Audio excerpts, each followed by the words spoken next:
जय हिंद, वंदे मातरम। स्वागत है आप सभी का आपके अपने YouTube channel Shyam classes study में। साथियों, आज के इस वीडियो में आरपीएफ कांस्टेबल, आरपीएफ एसआई में पूछे जाने वाले जीके जीएस के अति महत्वपूर्ण प्रश्नों का प्रैक्टिस सेट लेकर के आए हूं। और आप किसी भी एक रेलवे का एग्जाम देने जा रहे हो, सभी में जीके जीएस है वो सबसे ज़्यादा पूछी जाती है। और आपको जीके जीएस में जब भी आपका अच्छा स्कोर होगा जब आप लोग लगातार प्रैक्टिस सेट करते रहोगे। प्रैक्टिस सेट करने के लिए आज ही आप हमारे यूट्यूब चैनल को सब्सक्राइब कर लीजिएगा। यहाँ पर मैं आपके लिए लगातार प्रैक्टिस सेट लेकर के आ रहा हूँ, जो आने वाले आरपीएफ कांस्टेबल और आरपीएफ एसआई और रेलवे के जितने भी एग्जाम होने में हैं, सब में ये जीके जीएस है वो बहुत ज़्यादा महत्वपूर्ण योगदान देने वाली है। तो साथियों, आज के प्रैक्टिस सेट को पूरा करना। प्रैक्टिस सेट पसंद आए तो वीडियो को एक बार लाइक, कमेंट और चैनल को सब्सक्राइब करना ना भूलें। तो चलिए फिर शुरू करते हैं।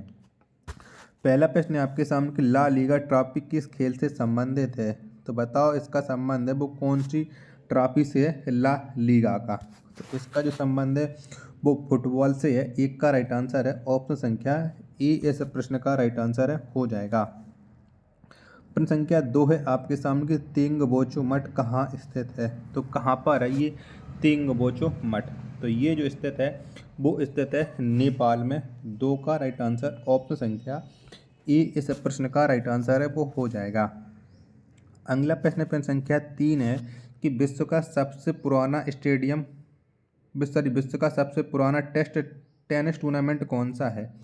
तो बताइएगा कौन सा है विश्व का सबसे पुराना टेनिस टूर्नामेंट। तो ये है विंबलडन। 3 का राइट आंसर ऑप्शन संख्या बी इस प्रश्न का राइट आंसर हो जाएगा।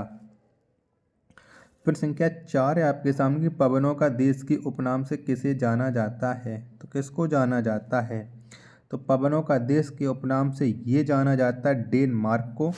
4 का राइट आंसर ऑप्शन संख्या बी इस प्रश्न का राइट आंसर हो जाएगा। अगला प्रश्न संख्या 5 है आपके सामने कि यस बैंक के संस्थापक कौन है। तो कौन है। तो यस बैंक के जो संस्थापक हैं उनका नाम है राणा कपूर। कौन है, राणा कपूर है यस बैंक के संस्थापक। 5 का राइट आंसर ऑप्शन संख्या डी इस प्रश्न का राइट आंसर है हो जाएगा। प्रश्न संख्या 6 आपके सामने कि त्सांगमो झील किस राज्य में स्थित है। तो बताओ ये कौन से राज्य में स्थित है। तो ये जो झील है वो स्थित है सिक्किम राज्य में। 6 का राइट आंसर ऑप्शन संख्या डी इस प्रश्न का राइट आंसर है वो हो जाएगा। प्रश्न संख्या 7 है आपके सामने कि भारतीय कम्युनिस्ट पार्टी का गठन किस वर्ष हुआ था। तो कब हुआ था। तो भारतीय कम्युनिस्ट पार्टी इसका जो गठन हुआ था वो 1925 में हुआ था। कब, 1925 में। 7 का राइट आंसर ऑप्शन संख्या सी इस प्रश्न का राइट आंसर है वो हो जाएगा। प्रश्न संख्या 8 है आपके सामने कि आदि कैलाश पर्वत किस राज्य में स्थित है। तो कौन से राज्य में स्थित है। तो ये स्थित है उत्तराखंड राज्य में आदि कैलाश पर्वत। 8 का राइट आंसर है ऑप्शन संख्या ए इस प्रश्न का राइट आंसर है वो हो जाएगा। प्रश्न संख्या 9 है आपके सामने कि चमेरा बांध किस नदी पर बनाया गया है। तो कौन सी नदी पर बनाया गया है चमेरा बांध। तो इसको बनाया गया रावी नदी पर। किस पर, रावी नदी पर। 9 का राइट आंसर है ऑप्शन संख्या सी इस प्रश्न का राइट आंसर है हो जाएगा। प्रश्न संख्या 10 है आपके सामने कि श्रीलंका का राष्ट्रीय खेल कौन सा है। तो बताओ कौन सा है श्रीलंका का राष्ट्रीय खेल। चारों ऑप्शन है वो आपकी स्क्रीन पर शो हो रहे हैं। तो वॉलीबॉल ये श्रीलंका का राष्ट्रीय खेल है। 10 का राइट आंसर ऑप्शन संख्या ए इस प्रश्न का राइट आंसर है वो हो जाएगा। अगला प्रश्न संख्या 11 है आपके सामने कि राष्ट्रीय नमक सत्याग्रह संग्रहालय किस राज्य में स्थित है। तो ये कौन से राज्य में स्थित है राष्ट्रीय नमक सत्याग्रह संग्रहालय। तो ये स्थित है गुजरात राज्य में। 11 का राइट आंसर है ऑप्शन संख्या ए इस प्रश्न का राइट आंसर है हो जाएगा। प्रश्न संख्या 12 है आपके सामने कि बरासई की संधि किस वर्ष हस्ताक्षर हुए थे। तो कब हस्ताक्षर हुए थे इस संधि पर। प्रश्न संख्या 12 का राइट आंसर आपको बताना है। तो 1919 में इस संधि पर हस्ताक्षर हुए थे। 12 का राइट आंसर ऑप्शन संख्या डी इस प्रश्न का राइट आंसर है वो हो जाएगा। अगला प्रश्न संख्या 13 है आपके सामने कि दूध सागर जलप्रपात किस राज्य में स्थित है। तो कौन से राज्य में स्थित है दूध सागर जलप्रपात। तो ये स्थित है गोवा में। कहाँ पर है, गोवा में। 3 का राइट आंसर है ऑप्शन संख्या बी इस प्रश्न का राइट आंसर है ये हो जाएगा। नेक्स्ट प्रश्न प्रश्न संख्या 4 है आपके सामने कि बंगाल टाइगर को किस वर्ष राष्ट्रीय पशु स्वीकार किया गया था। तो कब इसे राष्ट्रीय पशु अपनाया गया था बंगाल टाइगर को। तो ये 1972 में। चौधरा का राइट आंसर हो जाएगा ऑप्शन संख्या सी इस प्रश्न का राइट आंसर हो जाएगा। अगला प्रश्न प्रश्न संख्या 15 आपके सामने कि तवांग मठ किस राज्य में अवस्थित है। तो ये कौन से राज्य में तवांग मठ, ये आपको बताना है। प्रश्न संख्या 15 का राइट आंसर क्या हो जाएगा। तो अरुणाचल प्रदेश, क्या अरुणाचल प्रदेश में तवांग मठ 15 का जो राइट आंसर होगा वो हो जाएगा ऑप्शन संख्या बी इस प्रश्न का राइट आंसर हो जाएगा। नेक्स्ट प्रश्न प्रश्न संख्या 16 है आपके सामने कि राज्यसभा के पहले अध्यक्ष कौन थे। तो कौन थे, तो राज्यसभा के जो पहले अध्यक्ष थे उसका नाम आपको नाम बताना है। चारों ऑप्शन आपकी स्क्रीन पर शो हो रहा है। तो एस राधाकृष्णन ये राज्यसभा के पहले अध्यक्ष थे, यानी ऑप्शन संख्या ए 16 का राइट आंसर है वो ऑप्शन संख्या ए इस प्रश्न का राइट आंसर हो जाएगा। प्रश्न संख्या 17 है आपके सामने कि चालुक्य वंश की सबसे पुरानी राजधानी कौन थी। तो बताइए कौन थी। तो चालुक्य वंश की जो सबसे पुरानी राजधानी थी उसका नाम है बादामी। 17 का राइट आंसर है ऑप्शन संख्या ए इस प्रश्न का राइट आंसर हो जाएगा। प्रश्न संख्या 18 है आपके सामने कि ज्वाला गट्टा किस खेल से संबंधित है। तो बताओ इनका संबंध है वो कौन से खेल से है ज्वाला गट्टा का। तो इनका जो संबंध है वो है बैडमिंटन से। 18 का राइट आंसर है ऑप्शन संख्या बी इस प्रश्न का राइट आंसर है वो हो जाएगा। साथियों वीडियो पसंद आ रही है तो प्लीज़ वीडियो को एक बार आप लोग लाइक कमेंट और चैनल को सब्सक्राइब करना ना भूलें। बहुत मेहनत करूंगा आप लोगों को सफलता दिलाने में। तो 2024 में आपको या तो आरपीएफ कांस्टेबल या आरपीएफ एसआई बनने का जो आपका सपना है वो सपना आपको हमारे यूट्यूब चैनल से साकार होने को मिलेगा। चलिएगा प्रश्न संख्या 19 है आपके सामने कि हम्बन टोटा बंदरगाह कहाँ में स्थित है। तो कहाँ पर स्थित है हम्बन टोटा बंदरगाह। तो ये स्थित है श्रीलंका में। 19 का राइट आंसर है ऑप्शन संख्या ए इस प्रश्न का राइट आंसर हो जाएगा। प्रश्न संख्या 20 है आपके सामने कि मुरलेन राष्ट्रीय उद्यान किस राज्य में स्थित है। तो बताइए कौन से राज्य में स्थित है मुरलेन। तो ये जो स्थित है वो मिजोरम राज्य में स्थित है। 20 का राइट आंसर है ऑप्शन संख्या बी इस प्रश्न का राइट आंसर हो जाएगा। प्रश्न संख्या 21 है आपके सामने कि छत्तीसगढ़ राज्य का स्थापना दिवस किस तिथि को मनाया जाता है। तो कब मनाया जाता है छत्तीसगढ़ का स्थापना दिवस। तो प्रत्येक वर्ष 1 नवंबर को छत्तीसगढ़ राज्य का स्थापना दिवस मनाया जाता है। 1 का राइट आंसर है ऑप्शन संख्या सी इस प्रश्न का राइट आंसर है वो हो जाएगा। प्रश्न संख्या 22 है आपके सामने कि भारत के कितने राज्यों में द्विसदनीय विधानमंडल है। तो बताओ कितने राज्यों में है। तो भारत के 6 राज्यों में द्विसदनीय विधानमंडल है। 22 का राइट आंसर ऑप्शन संख्या सी इस प्रश्न का राइट आंसर हो जाएगा। प्रश्न संख्या 23 है आपके सामने कि विश्व का तीसरा सबसे बड़ा महासागर कौन है। तो कौन सा है। तो विश्व का जो तीसरा सबसे बड़ा महासागर है वो है हिंद महासागर। 23 का राइट आंसर ऑप्शन संख्या सी इस प्रश्न का राइट आंसर हो जाएगा। प्रश्न संख्या 24 है आपके सामने कि सबसे अधिक टाइम जोन वाला देश कौन है। तो बताइएगा वो देश कौन सा है। तो सबसे अधिक टाइम जोन वाला जो देश है वो देश है फ्रांस। कौन सा है फ्रांस है। 24 का राइट आंसर ऑप्शन संख्या सी इस प्रश्न का राइट आंसर हो जाएगा। नेक्स्ट प्रश्न है प्रश्न संख्या 25 है आपके सामने कि एथुरियम त्यौहार किस राज्य में मनाया जाता है। तो कौन से राज्य में मनाया जाता है एथुरियम त्यौहार। तो इसे मनाया जाता है मिजोरम राज्य में। 25 का राइट आंसर है ऑप्शन संख्या डी इस प्रश्न का राइट आंसर हो जाएगा। नेक्स्ट प्रश्न है प्रश्न संख्या 26 है आपके सामने कि उत्तर प्रदेश के बाद सर्वाधिक लोकसभा सीटों वाला राज्य कौन है। तो कौन से राज्य में उत्तर प्रदेश के बाद में सबसे ज़्यादा लोकसभा की सीटें। और आप जानते हैं कि वर्तमान में लोकसभा के चुनाव की तारीखें भी घोषित हो चुकी। 19 अप्रैल से भारत में लोकसभा का चुनाव है जिसके परिणाम है 4 जून 2024 को आने वाले हैं। तो बताइएगा तो उत्तर प्रदेश के बाद महाराष्ट्र में सबसे ज़्यादा लोकसभा की सीटें हैं। 26 का राइट आंसर ऑप्शन संख्या बी इस प्रश्न का राइट आंसर हो जाएगा। प्रश्न संख्या 27 है आपके सामने कि माई कंट्री माई लाइफ पुस्तक के लेखक कौन है। तो इस पुस्तक को किसने लिखा है? My country my life. तो इसके जो लेखक हैं वो हैं L.K. आडवाणी। 27 का राइट आंसर ऑप्शन संख्या बी इस प्रश्न का राइट आंसर हो जाएगा।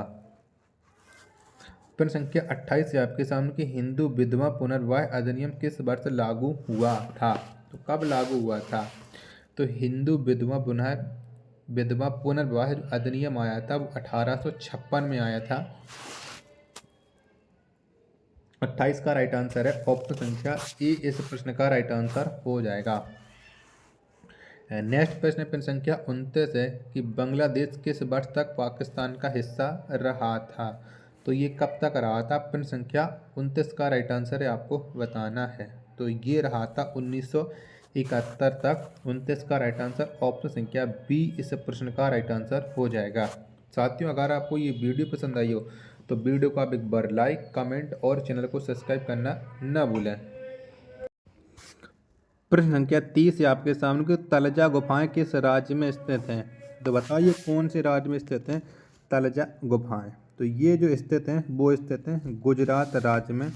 30 का राइट आंसर ऑप्शन संख्या सी इस प्रश्न का राइट आंसर हो जाएगा। अगला प्रश्न प्रश्न संख्या 31 है आपके सामने कि दिल्ली में जमात खाना मस्जिद का निर्माण किसने करवाया था। तो किसके द्वारा करवाया गया था जमात खाना मस्जिद का निर्माण? तो ये करवाया था और एक और खिज्र खान ने करवाया था। 31 का राइट आंसर है ऑप्शन संख्या सी इस प्रश्न का राइट आंसर हो जाएगा। प्रश्न संख्या 32 है आपके सामने गिद्ध संरक्षण एवं प्रजनन केंद्र हरियाणा के किस शहर में स्थित है। तो बताइए कौन से शहर में स्थित है हरियाणा के। तो ये जो स्थित है वो स्थित है पिंजौर में। कहाँ पर है? पिंजौर में स्थित है। 32 का जो राइट आंसर होगा वो ऑप्शन संख्या बी इस प्रश्न का राइट आंसर हो जाएगा। नेक्स्ट प्रश्न प्रश्न संख्या 33 है आपके सामने कि 1978 में भारत के प्रधानमंत्री कौन थे। तो कौन थे? तो 1978 में भारत के जो प्रधानमंत्री थे वो थे मोरारजी देसाई। 33 का राइट आंसर है ऑप्शन संख्या बी इस प्रश्न का राइट आंसर हो जाएगा। प्रश्न संख्या 34 है आपके सामने कि अखिल भारतीय टेनिस संघ की स्थापना किस वर्ष हुई थी। तो कब हुई थी? तो अखिल भारतीय टेनिस संघ की जो स्थापना हुई थी वो 1920 में हुई थी। 34 का राइट आंसर है ऑप्शन संख्या सी इस प्रश्न का राइट आंसर है वो हो जाएगा। नेक्स्ट प्रश्न प्रश्न संख्या 35 है आपके सामने कि धौलागिरी शिखर किस देश में स्थित है। तो बताइए कौन से देश में स्थित है धौलागिरी शिखर। तो ये स्थित है नेपाल में। कौन से देश में? नेपाल में स्थित है। 35 का राइट आंसर ऑप्शन संख्या बी इस प्रश्न का राइट आंसर है वो हो जाएगा। नेक्स्ट प्रश्न प्रश्न संख्या 36 है कि हिल पैलेस संग्रहालय किस राज्य में स्थित है। तो बताओ ये कौन से राज्य में स्थित है हिल पैलेस संग्रहालय। तो ये स्थित है केरल राज्य में। 36 का राइट आंसर ऑप्शन संख्या ए इस प्रश्न का राइट आंसर हो जाएगा। प्रश्न संख्या 37 से आपके सामने कि महाराजा धीराज की उपाधि धारण करने वाला प्रथम गुप्त सम्राट कौन था। तो कौन था? तो महाराज राजा की उपाधि धारण करने वाला जो प्रथम गुप्त सम्राट था वो था चंद्रगुप्त प्रथम। यानी 37 का जो राइट आंसर होगा वो ऑप्शन संख्या ए इस प्रश्न का राइट आंसर हो जाएगा। साथ ही वीडियो पसंद आ रही तो प्लीज़ वीडियो को एक बार लाइक आप लोग जरूर कर देना। चैनल को सब्सक्राइब नहीं किया होगा तो चैनल को आप लोग जरूर सब्सक्राइब कर लेना। प्रश्न संख्या 38 है आपके सामने कि कुलिक पक्षी अभ्यारण्य किस राज्य में स्थित है। तो ये कौन से राज्य में स्थित है कुलिक पक्षी अभ्यारण्य। तो ये जो स्थित है वो है पश्चिम बंगाल में। 38 का राइट आंसर है ऑप्शन संख्या सी इस प्रश्न का राइट आंसर हो जाएगा। प्रश्न संख्या 39 है आपके सामने कि प्यूर्टो रिको खाई किस महासागर में अवस्थित है। तो बताइए कौन से महासागर में अवस्थित है प्यूर्टो रिको खाई। तो ये जो स्थित है उस महासागर का नाम है अटलांटिक महासागर। यानी 39 का राइट आंसर है ऑप्शन संख्या सी इस प्रश्न का राइट आंसर हो जाएगा।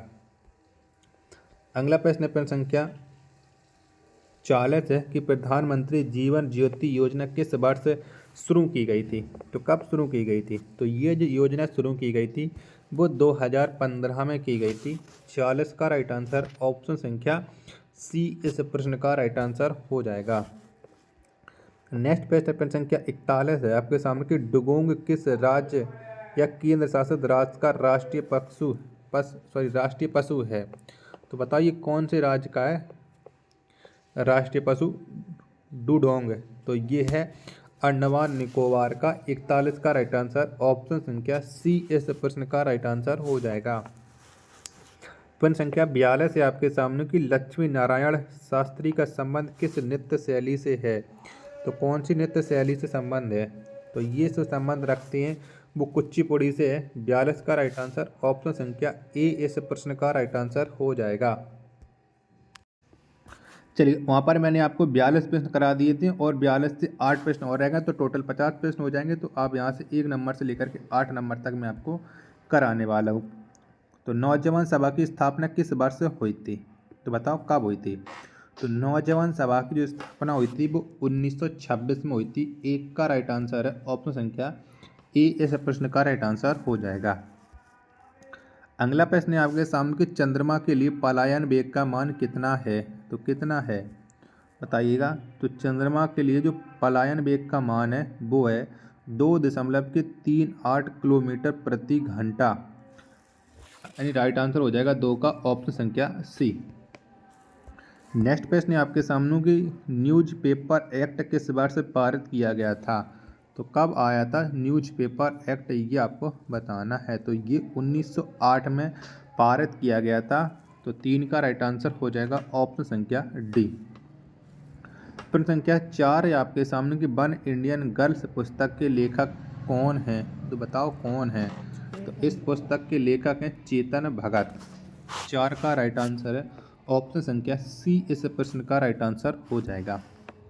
नेक्स्ट प्रश्न है आपके सामने कि लिली का देश के उपनाम से किस देश को जाना जाता है? तो इस देश की संज्ञा किस देश को दी गई है लिली का देश? तो ये दी गई है कनाडा को। 5 का राइट आंसर है ऑप्शन संख्या ए इस प्रश्न का राइट आंसर हो जाएगा। प्रश्न संख्या 6 आपके सामने कि भूटान की मुद्रा क्या कहलाती है? तो बताओ कौन सी है भूटान की मुद्रा? तो ये है न्यूगल ड्रम। 6 का राइट आंसर ऑप्शन संख्या सी इस प्रश्न का राइट आंसर हो जाएगा। अगला प्रश्न आपके सामने प्रश्न संख्या 7 है कि 5 सागरों का पतन किसे कहा जाता है? तो किसको कहते हैं? तो 5 सागरों का जो पतन है वो कहते हैं मॉस्को को। 7 का राइट आंसर ऑप्शन संख्या बी इस प्रश्न का राइट आंसर हो जाएगा। प्रश्न संख्या 8 और लास्ट प्रश्न है कि ऋग्वेद में सोम का कितना बार उल्लेख हुआ है? तो कितना बार हुआ है? तो ऋग्वेद में जो सोम का उल्लेख हुआ है वो 144 बार हुआ है। 8 का राइट आंसर है ऑप्शन संख्या बी इस प्रश्न का राइट आंसर हो जाएगा। तो साथियों अगर आपको ये वीडियो पसंद आई हो तो वीडियो को आप एक बार लाइक कर देना। चैनल को आपने अभी तक सब्सक्राइब नहीं किया होगा तो चैनल को आप लोग जरूर सब्सक्राइब कर लीजिएगा। मिलते हैं नेक्स्ट वीडियो में, तब तक के लिए धन्यवाद। जय हिंद।